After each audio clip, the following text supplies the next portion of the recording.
The sun was just beginning to climb over the skyline, casting long golden beams across the glass towers of Meridian City.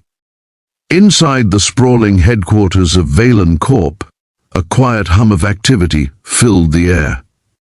Employees scurried between meetings, phones buzzed, and the faint scent of coffee lingered in the hallways.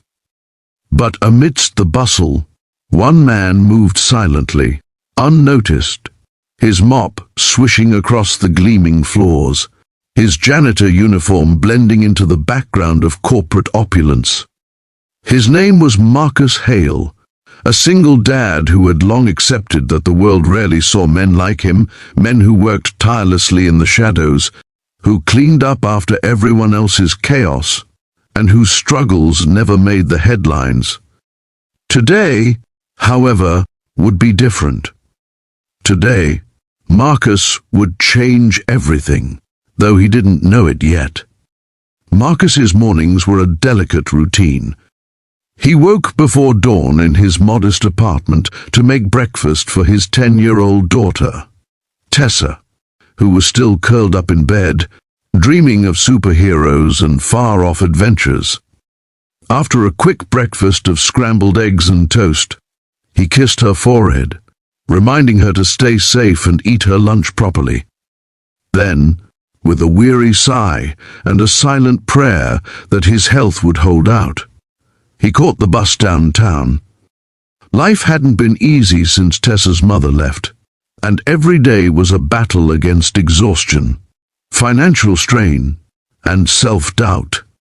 But Marcus had pride in his work, dignity in his routine, and an unwavering love for his daughter that kept him going when nothing else did.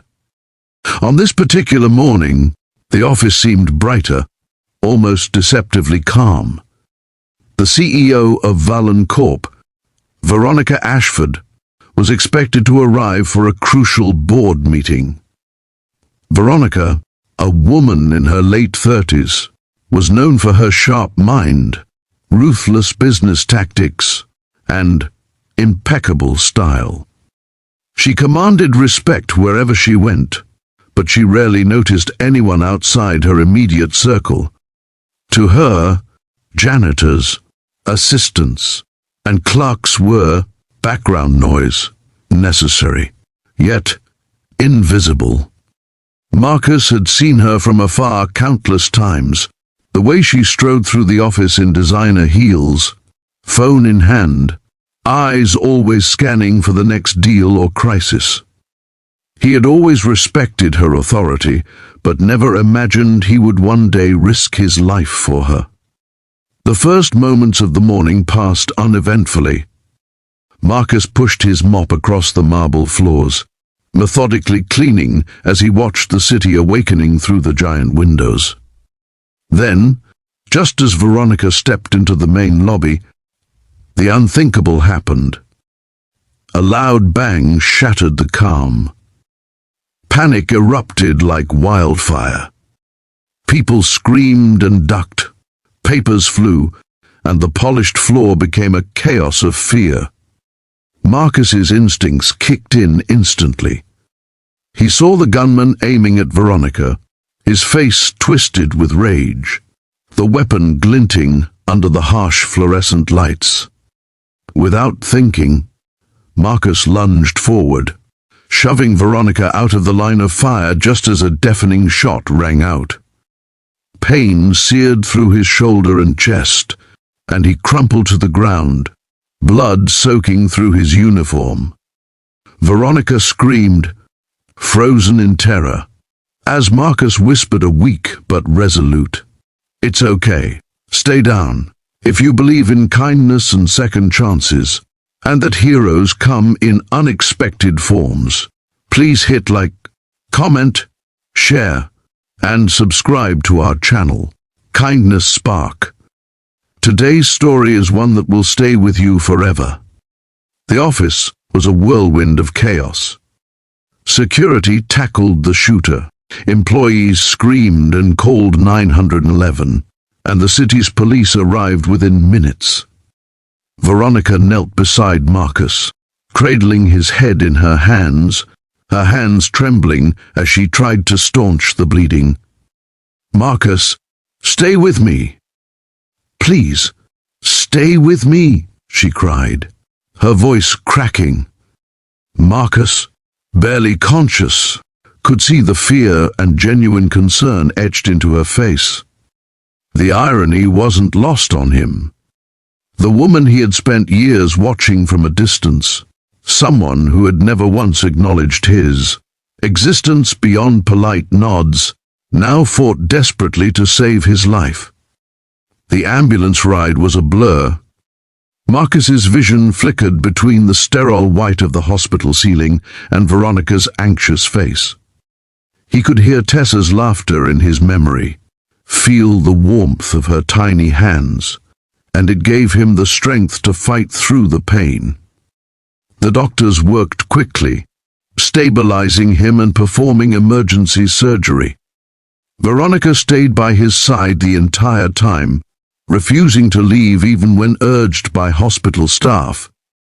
The news spread rapidly, and, within hours, the story of the janitor who had saved the CEO's life was on every local channel and trending online.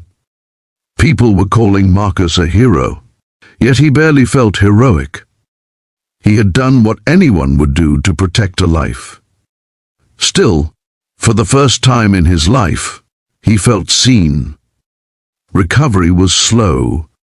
Marcus spent weeks in the hospital, his body healing and his mind grappling with the sudden attention.